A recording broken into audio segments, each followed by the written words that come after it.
Hello बच्चों, स्वागत है आपका हमारे YouTube चैनल में। तो बच्चों, हमने पिछले क्लास में आपको पढ़ाया था विलेन के बारे में। विलेन क्या होते हैं, विलेन कितने प्रकार के होते हैं। तो आज की क्लास में हम लोग पढ़ेंगे विलेता। तो हमने पिछले वाले क्लास में बताया था थोड़ा सा विलेता होता क्या है। विलेता का मतलब ये होता है कि स्थिर ताप पर किसी भी विलेय पदार्थ को अगर हम विलायक में घोलते हैं और विलायक की क्वांटिटी 100 ग्राम होनी चाहिए।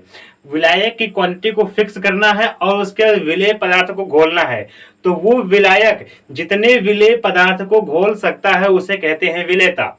तो विलेयता के अंदर दो प्रकार की चीजें होती हैं। पहला होता है कि गैस की द्रव में विलेयता कैसी होगी और ठोस की द्रव में विलेयता कैसी होगी। हमारे पास दो यहाँ पे टॉपिक है नए। पहले क्या है कि गैस की द्रव में विलेयता कैसे होगी और दूसरा यह है कि ठोस की द्रव में विलेयता कैसे होगी। तो क्लास को शुरू करने से पहले क्लास को शेयर कर दो, पेन नोटबुक लेके बैठ जाओ। तो जल्दी से स्टार्ट करते हैं। पहला है कि गैस की द्रव में विलेयता। देखो यहाँ पे जो मेरे पास विलायक होने वाला है वो कैसा है, वो द्रव है। जो विलायक होने वाला है वो कैसा है, द्रव है इसमें। और दोनों में भी, इस वाले में भी विलायक कैसा है, द्रव है। दोनों में क्या है, द्रव है। और लेकिन जो विलेय पदार्थ है, जो विलेय पदार्थ है वो कैसा होने वाला है, पहले में गैस होने वाला है और दूसरे में सॉलिड यानी कि ठोस होने वाला है।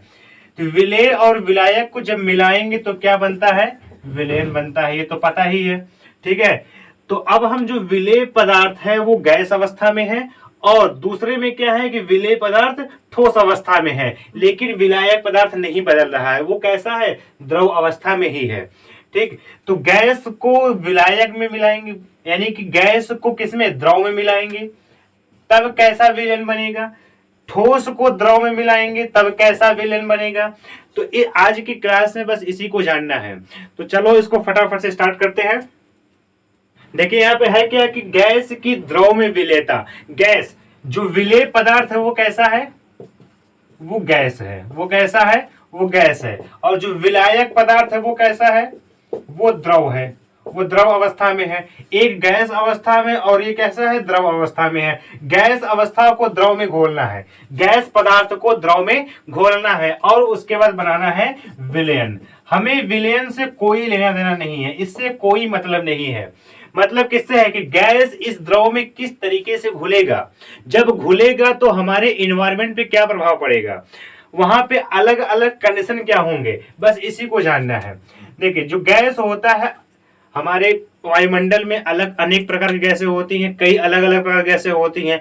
तो सभी प्रकार की जो गैस होती है उनकी द्रव में जो घोलने की क्षमता होती है वो अलग अलग होती है। कोई गैस हल्की होती है, कोई गैस भारी होती है, ठीक है। ये देखो ऑक्सीजन जैसे होता है, ऑक्सीजन गैस है, कार्बन डाइऑक्साइड गैस है, अमोनिया गैस है, ठीक। तो ऑक्सीजन जो गैस होती है अगर इनको वाटर में, जल में घोलेंगे तो इनकी जो विलेयता है वो कम है। जल में ऑक्सीजन की मात्रा कम होती है, जल के अंदर ऑक्सीजन कम घुलते हैं। लेकिन अगर कार्बन डाइऑक्साइड देखो या फिर अमोनिया गैस देखो तो ये ऑक्सीजन की अपेक्षा जल में अधिक घुलनशील होते हैं। तो जो गैस जल में यानी कि द्रव में जितना अधिक घुलनशील होगा उसकी विलेयता उतनी ज्यादा होगी, ठीक है। क्योंकि अभी पढ़े थे कि जो विलायक पदार्थ होते हैं, अगर विलायक पदार्थ की क्वांटिटी फिक्स कर दिया जाए तो उसके अंदर जितने विलेय पदार्थ घुलते हैं उसे कहते हैं विलेयता। तो जब ये गैस कम मात्रा में घुलेंगे तो उसकी विलेयता कम होगी, अधिक मात्रा में घुलेंगे तो उसकी विलेयता अधिक होगी। किसी भी गैस को जब द्रव पदार्थ यानी कि जो विलायक पदार्थ है वो घोलता है, तो घोलने का मतलब क्या है कि उसको अवशोषित कर रहा है, ठीक है। तो गैस की जितना अवशोषण गुणांक, देखो ये मेरे पास द्रव पदार्थ है यानी क्या है, ये विलायक है। इस विलायक में इस गैस को घोलना है। अगर इस विलायक यानी कि इस द्रव का अवशोषण गुणांक ज्यादा होगा या फिर इस गैस का अवशोषित होने की क्षमता ज्यादा होगी तो उसकी विलेयता ज्यादा हो जाती है, ठीक। तो बच्चों आप जान लिए कि विलेयता क्या होती है, विलेयता कितनी प्रकार की होती है। दो टॉपिक थे इसमें, दोनों के बारे में जान लिए, ठीक है। तो अब आता है इसमें कि जो हमने अभी अभी पढ़ा है कि गैस की द्रव में विलेयता, उनको प्रभावित करने वाले कारक, वायुमंडल की तरफ से कितने कारक ऐसे होंगे जो उनको प्रभावित करेंगे। तो पहला कारक इसमें ये आता है ताप का प्रभाव। ताप का प्रभाव, ताप का प्रभाव मतलब क्या होता है कि अगर हम उस एरिया के अंदर ताप को वृद्धि कर दें, ताप को बढ़ा दें, जैसे कि अगर गैस को द्रव में घोल रहे हैं और उसी समय ताप को बढ़ा दें, तब क्या होगा। देखो ये मेरे पास है, ये द्रव, द्रव विलायक है।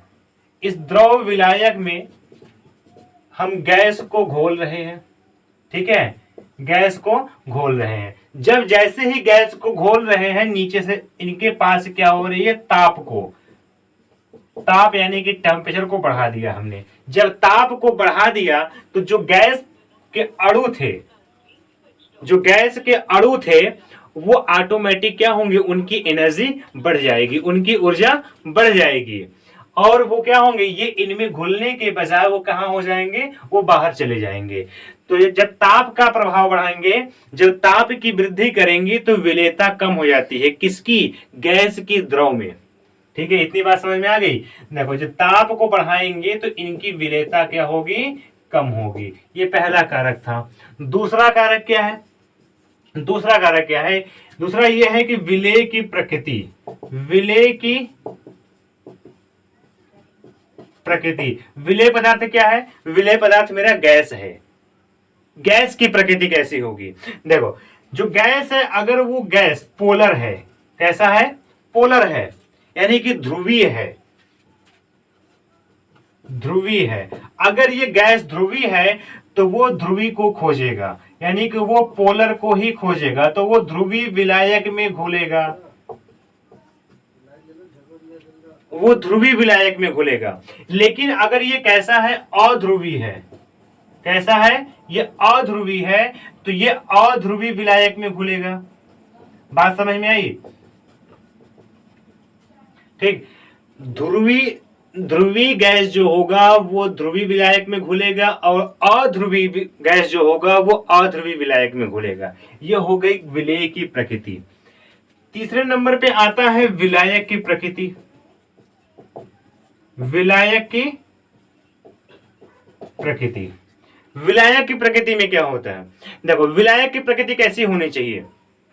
अगर जो मेरा विलायक है वो कैसा होना चाहिए, पोलर हो, कैसा हो, ध्रुवीय हो, ये पोलर हो, तो उसमें गैस जो होता है वो जल्दी घुल जाते हैं।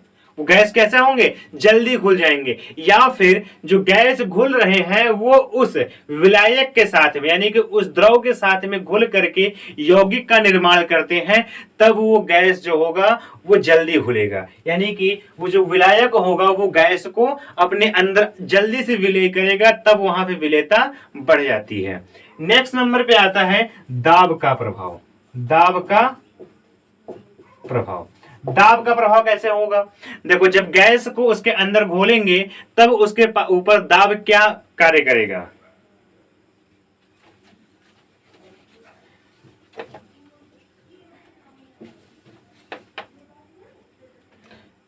देखिए यहां पे एक मैंने ले लिया है कंटेनर, जिसमें क्या कर दिया है, एक द्रव विलायक को रख दिया है।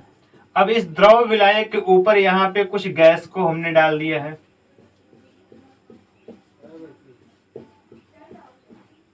ये हमने गैस को डाल दिया है। अब इसके ऊपर से लगा दिया है पिस्टन, इसके ऊपर से क्या लगा दिया है, पिस्टन लगा दिया है।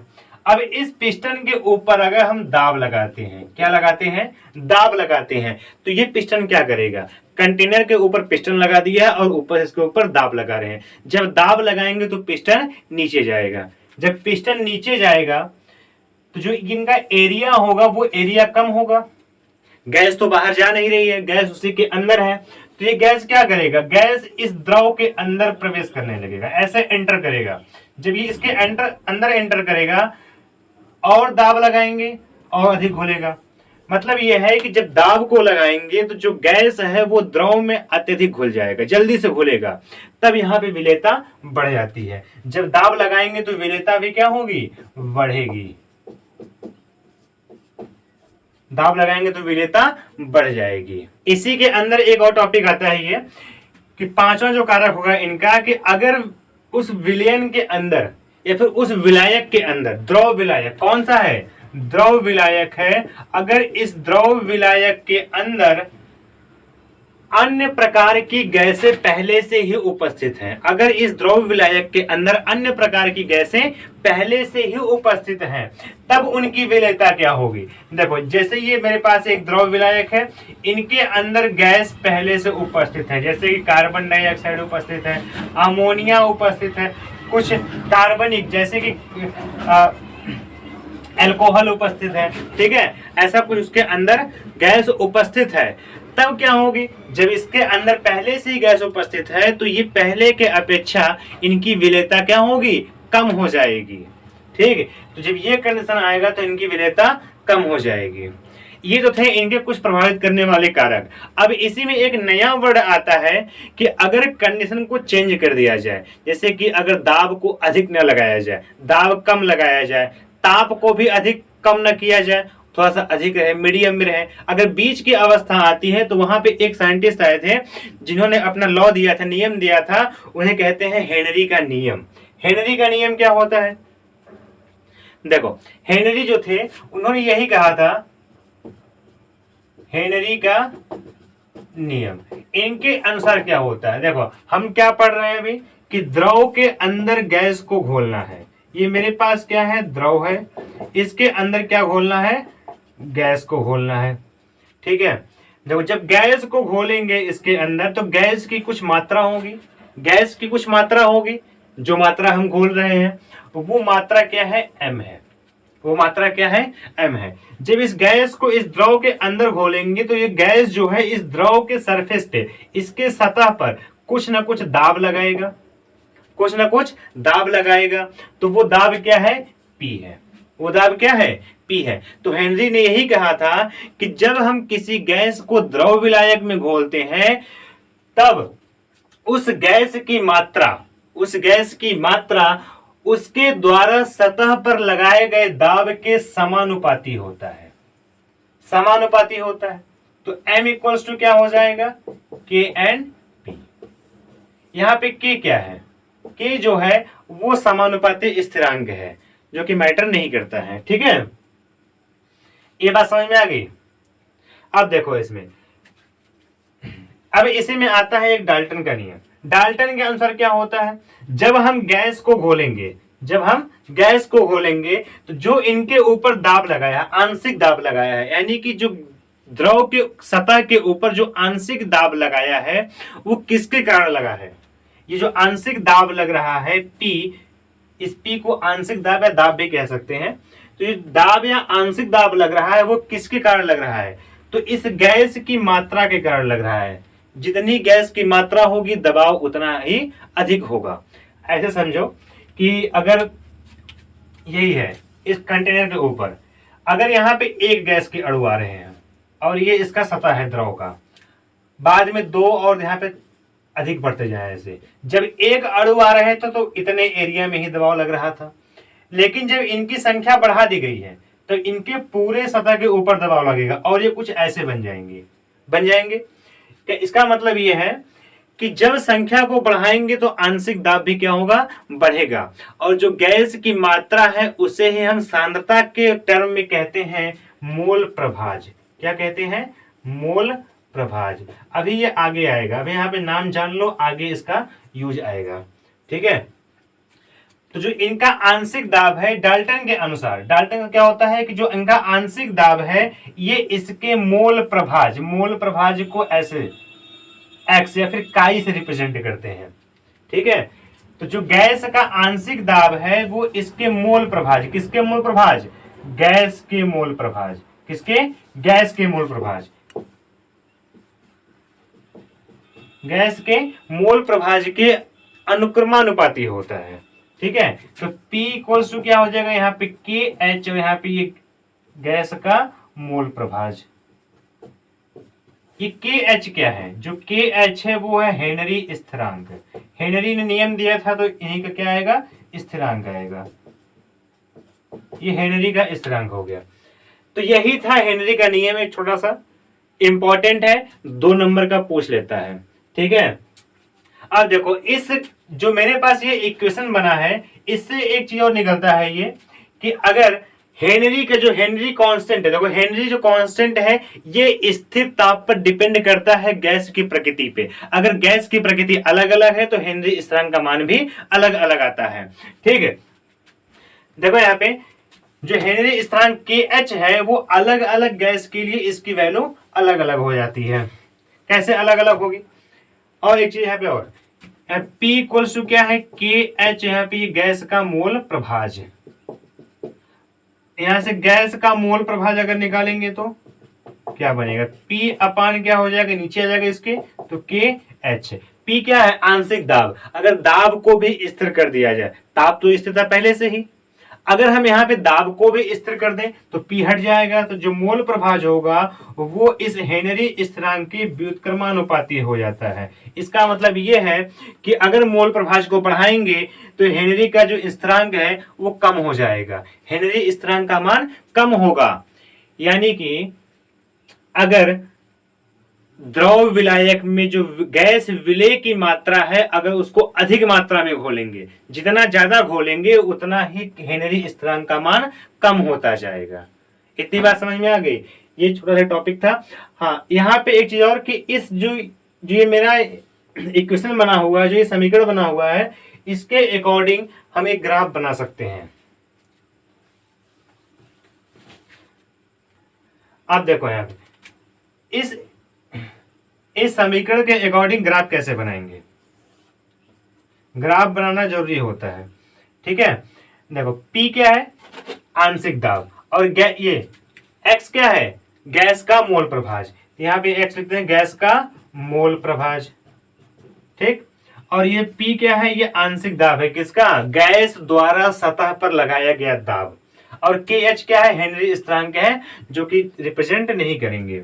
देखो जितना ज्यादा गैस बढ़ाएंगे, अभी क्या आपने कहा यहाँ पे कि जितना ज्यादा गैस को घोलेंगे उनका दाब भी उतना ज्यादा होगा, यानी कि जो उनका मोल प्रभाज का मान होगा वो उसके दाब के अकॉर्डिंग ही चलेगा। ठीक है, अगर इसको बढ़ाएंगे तो यही बढ़ेगा। सपोज करो अगर ये इतना होता है तो ये इतना हो जाएगा, ये इतना बढ़ता है तो ये इतना बढ़ जाएगा। ठीक है, सपोज कि अगर ये 1 बढ़ता है तो ये भी 1 पॉइंट बढ़ जाता है, ये 2 पॉइंट बढ़ता है तो ये भी 2 पॉइंट बढ़ता है। तो इनको अगर ऐसे मिलाएंगे तो इनका यहाँ पे कट होगा, इनका यहाँ पे कट होगा, तो इसके अकॉर्डिंग जो होगा इनका ग्राफ क्या बनेगा, एक सीधी रेखा में ऐसे बनेगा। ठीक है, ये आंशिक दाब है और ये क्या है, गैस का मूल प्रभाज है। और जो इनका ये ढाल होगा, स्लोप जो होगा इनका, वो क्या है, हेनरी स्थिरांक है। तो इनका ये ग्राफ बन गया।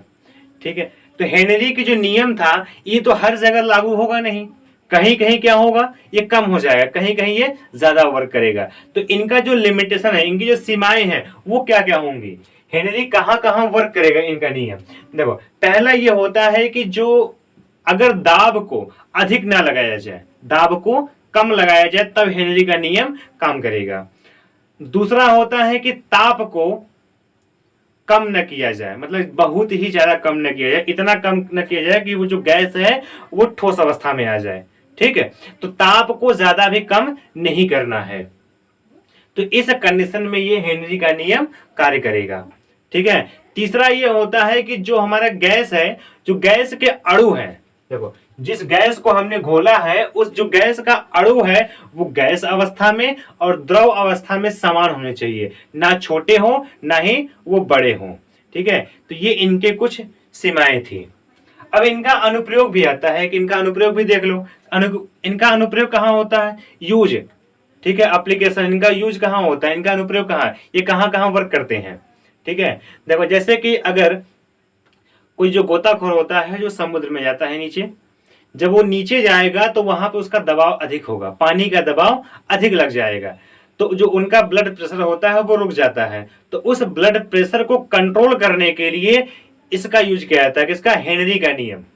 हेनरी के नियम के अकॉर्डिंग जो वो गैस के सिलेंडर लेते हैं अपने पास, ऑक्सीजन सिलेंडर, उसमें जो ऑक्सीजन होता है वो ऑक्सीजन अगर उनके अंदर जाएगा, ऊपर से क्या है, पानी का दबाव ज्यादा है, जब दबाव ज्यादा है तो ऑक्सीजन अधिक मात्रा में अंदर जाएगा, और अधिक ऑक्सीजन लेना स्वास्थ्य के लिए हानिकारक होता है, उससे फेफड़ा वगैरह फट जाते हैं।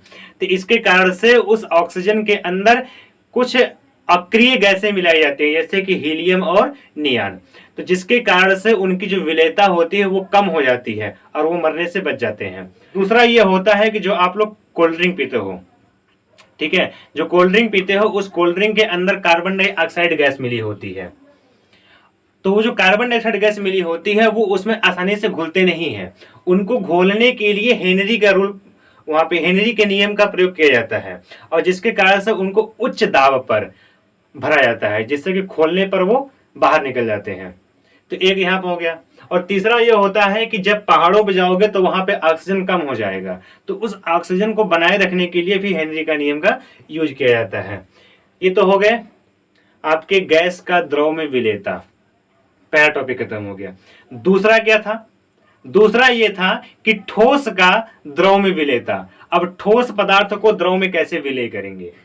नेक्स्ट टॉपिक है कि ठोस की द्रव में विलेयता। किसी भी ठोस पदार्थ को जब द्रव में घोलेंगे तब उनकी विलेयता पे क्या इफेक्ट पड़ने वाला है। देखो, सभी ठोस पदार्थ तो द्रव में नहीं घुलते हैं, जैसे कि कंकड़ और पत्थर, इनको द्रव में तो नहीं घुला जा सकता है, लेकिन कुछ ऐसे ठोस पदार्थ होते हैं जिनको घुला जा सकता है, जैसे कि सोडा, नमक, चूना, इनको द्रव में घोला जा सकता है। तो जब इनको द्रव में घोलेंगे तब इनकी विलेयता के ऊपर क्या इफेक्ट पड़ने वाला है। देखो, पहली बात कि जब ठोस पदार्थ को जब हम लोग किसमें, द्रव में घोलते हैं, तभी एक प्रकार का यहां से विलयन बनेगा। जो ठोस पदार्थ है वो क्या है? विलेय है। विलेय कैसा है? वो ठोस अवस्था में है, और विलायक कैसा है? वो द्रव अवस्था में है। ठीक, तो इन ठोस पदार्थों को द्रव विलायक में अगर घोलते हैं तो मेरे पास बनता है विलयन। तो यहाँ पे विलयन का हमें कोई भी काम नहीं है। काम किसका है? ठोस का विलायक में कैसे घोलेंगे। ठीक है, जब ठोस को विलायक द्रव है, द्रव के अंदर घोलेंगे। चीनी होता है, शुगर, उसको भी अगर जल में घोल लेते हैं तो क्या होता है? वो अपने आयनों में ब्रेक हो जाते हैं, जो उनके अणु है वो अपने अणुओं में टूट जाते हैं। जैसे वैसे ही ये चूना होता है, कैल्शियम ऑक्साइड, जब इनको जल में घोलते हैं H2O। जो कैल्शियम ऑक्साइड क्या है? ये बिना बोझा हुआ चूना है, जो कि घरों की रंगाई और पुताई करने में आते हैं। ठीक है, जब इनको जल में घोलते हैं, जल में घोलने के बाद यहाँ से उष्माक्षेपी अभिक्रिया होती है, बहुत ही अधिक मात्रा में यहाँ से ऊर्जा बाहर निकलती है, और उसके बाद बनाता है कैल्शियम हाइड्रोक्साइड, CaOH का होल ट्वाइस। कैल्शियम हाइड्रोक्साइड ये है बुझा हुआ चूना। ठीक, तो ये भी क्या हो गया? ये इनके ठोस को हमने द्रव विलायक में घोल दिया है, तो अलग प्रकार का विलयन बन गया, उससे हमें मतलब नहीं है। ठीक, तो इनके कुछ कारक होंगे, इनको भी प्रभावित करने वाले कुछ कारक होंगे। देखो, यहाँ पे क्या होता है? पहला है यहाँ पे ताप का प्रभाव। ताप का प्रभाव, ताप का प्रभाव क्या होगा?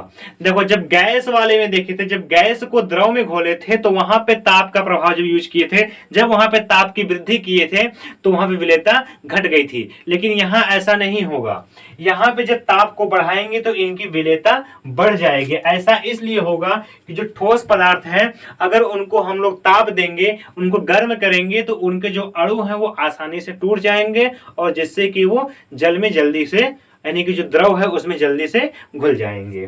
तो ताप बढ़ाने पे यहाँ पे विलेयता बढ़ती है, ताप बढ़ाने पर यहाँ पे विलेयता बढ़ती है।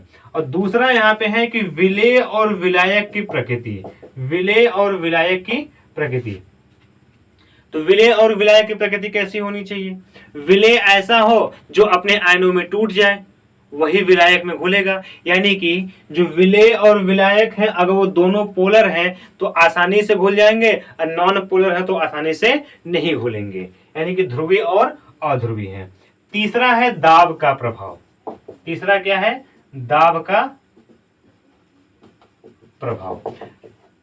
जब ठोस पदार्थ को द्रव में घोलेंगे तो दाब का क्या प्रभाव होगा? यहाँ पे दाब का कोई भी प्रभाव नहीं पड़ता है। गैस को जब द्रव में घोले थे तो वहां पे दाब का प्रभाव था, वहां पे दाब को बढ़ाए थे तो विलेयता बढ़ गई थी, लेकिन यहां पर दाब का कोई भी प्रभाव नहीं पड़ने वाला है। ठीक है, ये तो खत्म हो गया इतने पे ही। अब नेक्स्ट टॉपिक आता है सांद्रता, विलयन की सांद्रता। किसी भी विलयन की सांद्रता हम लोगों ने अभी तक पढ़ लिया है विलयन के प्रकार, विलयन में क्या क्या होते हैं, विलेय और विलायक होते हैं। विलेयता क्या होती है, विलेयता के प्रकार क्या होती है। अब हमें इतना अच्छे से क्लियर पता हो गया है कि विलेय को जब हम किसी भी विलेय को जब विलायक में मिलाएंगे तो विलयन बन जाएगा। ठीक, तो अब आते हैं विलयन के ऊपर। अब कहाँ आएंगे, विलयन के ऊपर। अभी तक तो पढ़ रहे थे इसके पहले विलेय और विलायक, ये किस प्रकार से घोलेंगे, कैसे घोलेंगे और क्या बनाएंगे। लेकिन अब क्या पढ़ना है, अब पढ़ना है विलयन। विलयन बनने के बाद अब उसकी अवस्था कैसी होगी, उसकी मात्रा कैसी होगी। तो ये सब होता है सांद्रता में। किसी भी विलयन की सांद्रता क्या होती है, देखो किसी इकाई विलायक में या फिर किसी इकाई विलयन में घुले हुए विलेय पदार्थों की मात्रा उस विलयन की सांद्रता कहलाती है। बात समझ में आई। देखो होता क्या है कि जब हम किसी भी विलायक में विलेय पदार्थ को घोल देते हैं और उसके बाद हम क्या बनाते हैं, विलयन बनाते हैं। जब विलयन बनाते हैं तो उसके अंदर विलेय की मात्रा होती है। देखो ये हो गया मेरे पास विलेय और ये क्या हो गया, विलायक हो गया। और क्या बना, यहां से बना विलयन। सपोज करो कि जो विलेय पदार्थ है वो कितना है, 10 ग्राम है। कितना है, 10 ग्राम है। और जो विलायक है वो कितना है, 90 ग्राम है।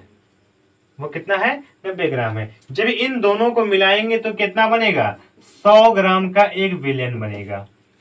ठीक, 100 ग्राम का एक विलयन बनेगा। अब इस 100 ग्राम के विलयन में क्या क्या मिला हुआ है, पहले तो मिला हुआ है 10 ग्राम विलेय और 90 ग्राम क्या मिला हुआ है, विलायक मिला हुआ है। तो किसी भी विलयन में, इकाई विलयन में हमने विलयन की क्वांटिटी को फिक्स कर दिया है। अब इस इकाई विलयन के अंदर जितने विलेय के पदार्थ मिले हुए हैं उसे कहते हैं विलयन की सांद्रता। विलयन की सांद्रता कहलाती है। तो सांद्रता को व्यक्त करने के कई अलग अलग नियम हैं। तो इन सब चीजों को अब नेक्स्ट क्लास में, आज के लिए बस इतना ही। क्लासेस अच्छी लगी हो तो शेयर जरूर करना। मिलते हैं नेक्स्ट क्लास में।